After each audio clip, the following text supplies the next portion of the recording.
আসসালামু আলাইকুম রহমতুল্লাহি ওয়া বারাকাতুহু। যার জীবন ইতিহাসের একটি পাতায় সীমাবদ্ধ নয়, তার জীবন যেন এক জীবন্ত অলৌকিকতা। এমন একজন অলি যার ইবাদতের গভীরতা ছিল সাগরের অতল তলের চেয়েও গভীর। এই মানুষটির নাম শুনলে আত্মা কেঁপে ওঠে, আধ্যাত্মিক জগতে আলোড়ন ওঠে। তিনি হলেন হযরত বাইজিদ বুস্তামি রহমতুল্লাহ আলাইহি। আল্লাহর প্রেমে ডুবে থাকা এমন এক দরবেশ তিনি, যার নাম উচ্চারণ করলেই যেন হৃদয়ের ভেতর থেকে এক ধরনের প্রশান্তি নেমে আসে। আজ আমরা জানব তার জীবনের এমন কিছু ঘটনা যা বহু মানুষ জানে না। এক ফোঁটা মায়ের দুধের সঙ্গে জড়িয়ে থাকা এক অলৌকিক রহস্য, এমন এক শিক্ষা যা শুধু মন নয়, আত্মাকে জাগিয়ে তোলে। জানব তার সেই ত্যাগ, তার সেই গভীর ইবাদত, যা আমাদের কাছে কেবল একটি কাহিনী নয়, বরং আত্মা জাগিয়ে তোলার এক শিক্ষা। বাইজিদ বুস্তামি ইসলামের এই সুফি সাধককে আমরা খুব বেশি না জানলেও ছোটকাল থেকেই তার মা ভক্তির একটি ঘটনার সাথে মোটামুটি সবাই পরিচিত। এক রাতে তার ধার্মিক মা ঘুম ভেঙে গেলে পানি পান করতে চাইলেন, কিন্তু ঘরে পানি ছিল না, কলসি খালি। তখন বালক বাইজিদ পানি আনতে বেরোলেন রাতে। দূরের এক ঝর্ণা থেকে পানি ভরে তিনি যখন ঘরে ফিরলেন, তখন তার মা আর জেগে নেই, আবারও ঘুমিয়ে পড়েছেন। কিন্তু বাইজিদ মায়ের ঘুম না ভাঙিয়ে মায়ের কাছে সারা রাত দাঁড়িয়ে রইলেন, পানির গ্লাস হাতে করে, এই ভেবে যে যদি মা আবার জেগে ওঠেন, আবার পানি পান করতে চান। রাত পেরিয়ে সকাল হলে মায়ের ঘুম ভাঙল। তিনি দেখলেন বাইজিদ দাঁড়িয়ে পানির গ্লাস হাতে নিয়ে। মায়ের প্রতি এই আবেগ দেখে মা উদ্বেলিত হয়ে পড়লেন। হযরত বাইজিদ বুস্তামি রহমতুল্লাহ আলাইহি 128 হিজরি সালে ইরানের বোস্তাম শহরে জন্মগ্রহণ করেন। তার পুরো নাম আবু ইয়াজিদ তাইফুর ইসা বিন আদম বিন শরুশান। পিতামাতা তার নাম রাখেন আবু ইয়াজিদ। তিনি বোস্তাম শহরে জন্মগ্রহণ করেন, তাই তার নামের শেষে বোস্তামি শব্দ ব্যবহার করা হয়। হযরত বাইজিদ বুস্তামি রহমতুল্লাহ আলাইহির পিতার নাম ছিল তৈফুর। হযরত বাইজিদ বুস্তামির পিতামহ একজন মূর্তি ও অগ্নি উপাসক ছিলেন বলে জানা যায়।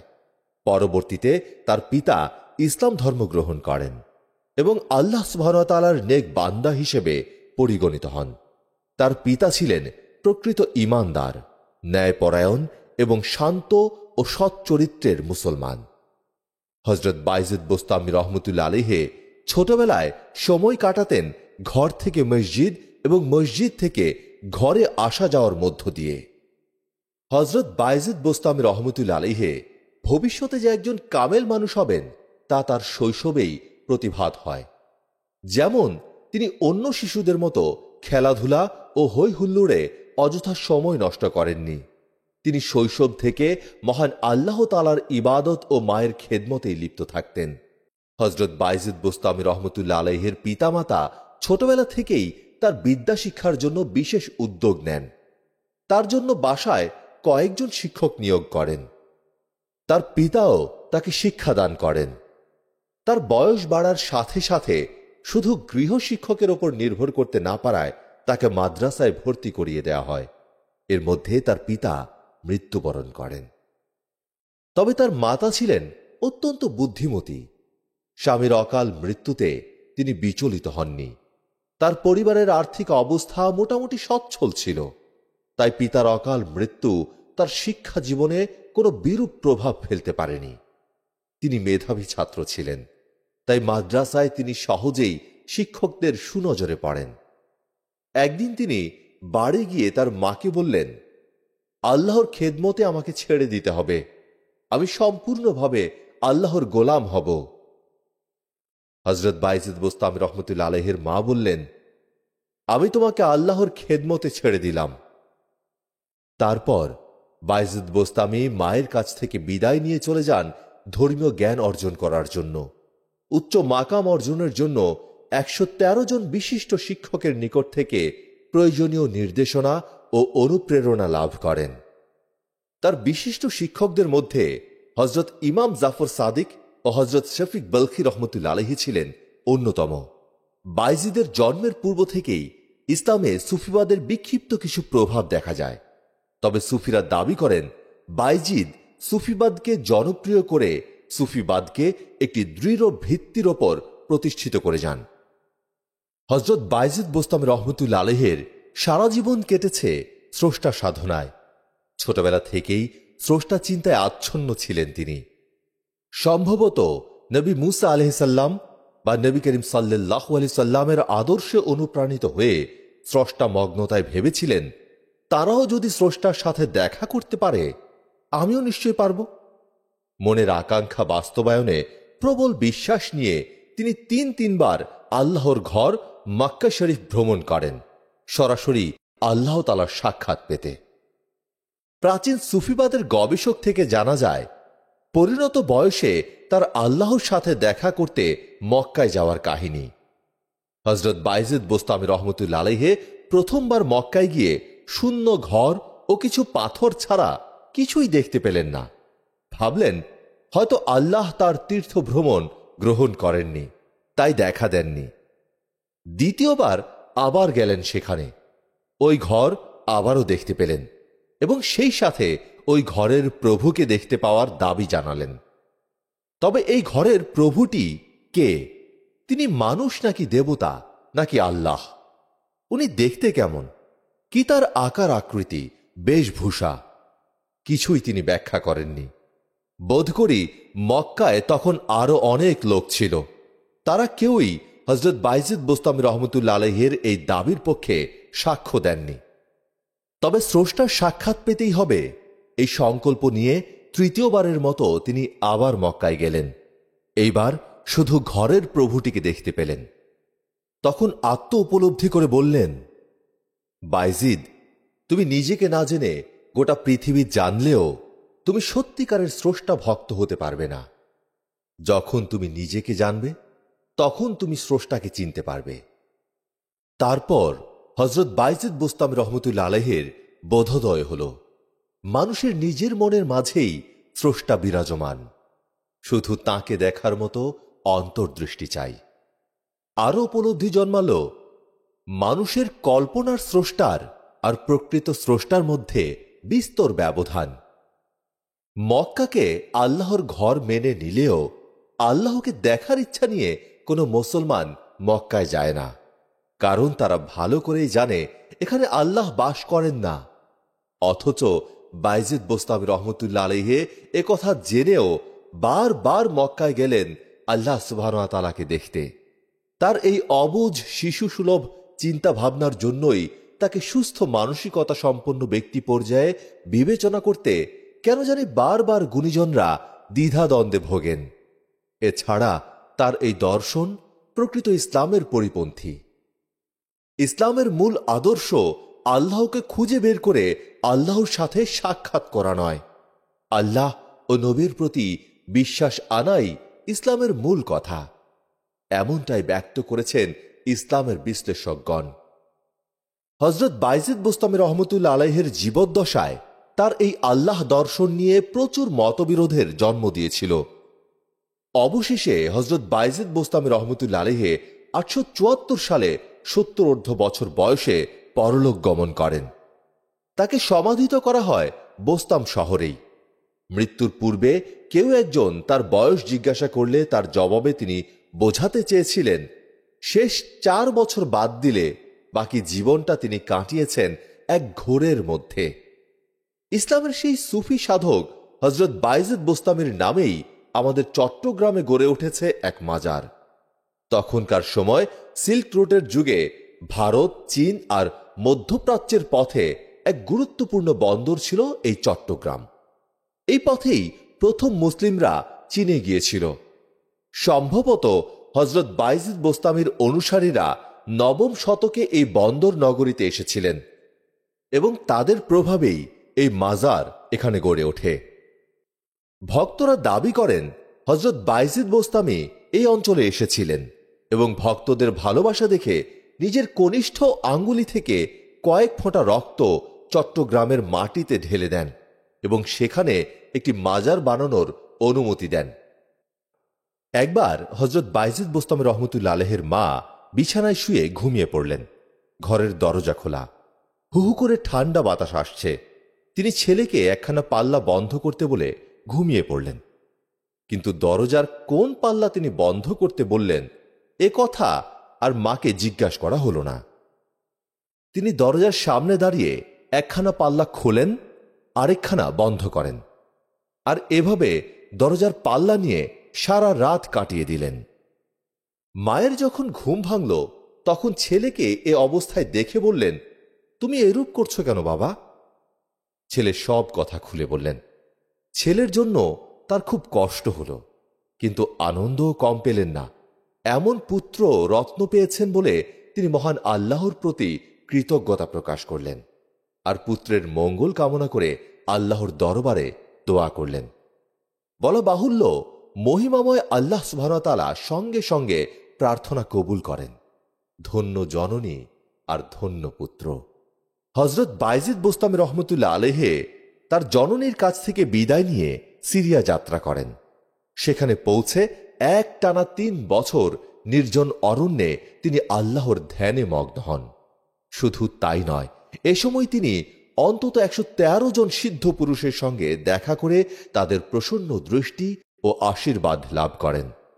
এদের অন্যতম ছিলেন হযরত জাফর সাদেক রহমতুল্লাহ আলাইহি। একদিন হযরত জাফর সাদেক রহমতুল্লাহ আলাইহি তাকে তাক থেকে একখানা বই আনতে বলেন, কিন্তু বইটা কোন তাকে রয়েছে তিনি জানতেন না। জিজ্ঞেস করলে হযরত জাফর সাদেক রহমতুল্লাহ আলাইহি বললেন, তুমি কতদিন ধরে এখানে আছো, অথচ কোন তাকে বই আছে জানো না? হযরত বাইজিদ বোস্তামি রহমতুল্লাহ আলাইহি বললেন, আপনার সামনে মাথা উঁচু করে এদিক ওদিকে তাকাবার তো আমার প্রয়োজন ছিল না। কোনো কিছু দেখার জন্য আমি এ দরবারে আসিনি। হযরত জাফর সাদেক রহমতুল্লাহ আলাইহি তার এ কথা শুনে বুঝলেন তার এ শিষ্যের উপাসনা ও ইচ্ছা পূরণ হয়েছে। তিনি তাকে তার শহরে ফিরে যেতে বললেন। হযরত বাইজিদ বোস্তামি রহমতুল্লাহ আলাইহি মার্জিত রুচির শিষ্টাচার সম্পন্ন পুরুষ ছিলেন।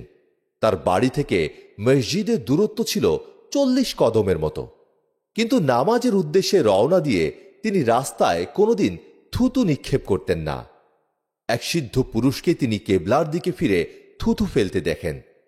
তা দেখে তার মন এত অপ্রসন্ন হয়ে ওঠে যে তিনি তাকে দেখা করতে গিয়েও তার দরবার থেকে ফিরে আসেন। কাবা শরীফ কোন সুলতান বাদশার দরবার নয়, এটা আল্লাহর ঘর। অতএব সেখানে যথাসাধ্য দ্রুত যেতে হবে এমন কোনো কথা নয়। হযরত বাইজিদ বোস্তামি রহমতুল্লাহ আলাইহি বলেন, বরং আল্লাহর পবিত্র ঘরের মর্যাদা ও সম্মানের প্রশ্ন সামনে রেখে সেখানে অন্যভাবে যাওয়া উচিত। তিনি তাই ধীরে সুস্থে নফল নামাজ আদায় করতে করতে দীর্ঘ ১২ বছর ধরে পথ চলতে চলতে মক্কা মুআজ্জামায় উপস্থিত হন। মক্কায় হজ সম্পন্ন করে তিনি মদিনায় গমন করেন।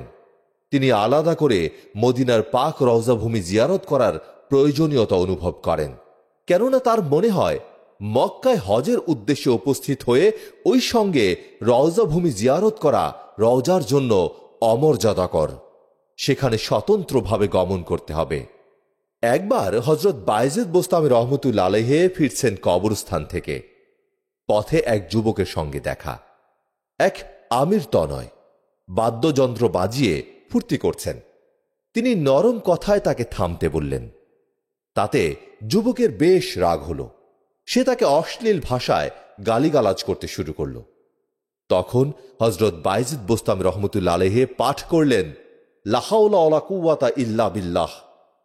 তার কথা শুনে যুবক আরো বিরক্ত ক্রুদ্ধ হয়ে বাদ্যযন্ত্র দিয়ে তার মাথায় সজোরে আঘাত করল, আর মাথা ফেটে রক্ত গড়িয়ে পড়ে তার সারা শরীরে লাল হয়ে গেল। এই অবস্থায় তিনি বাড়ি ফিরলেন। অবশ্য যুবকের বাদ্যযন্ত্রটিও ভেঙে যায়। পরদিন সকালে তিনি বাদ্যযন্ত্রের মূল্য বাবদ কিছু টাকা, মিষ্টি হালুয়া এক লোক মারফত যুবকের কাছে পাঠিয়ে দিলেন, আর একখানি চিঠিও দিলেন। গতকাল আমার মাথায় আঘাত করায় তোমার বাদ্যযন্ত্রটি ভেঙে গিয়েছিল, তার ক্ষতিপূরণ স্বরূপ কিছু টাকা পাঠালাম, আর তোমার মুখে যে তিক্ততার পরিচয় পেলাম তা দূর করার জন্য কিছু মিষ্টি হালুয়া পাঠালাম। আশা করি তা খেয়ে মুখের তিক্ততা দূর হবে। চিঠি পড়ে যুবক তো হতবাক।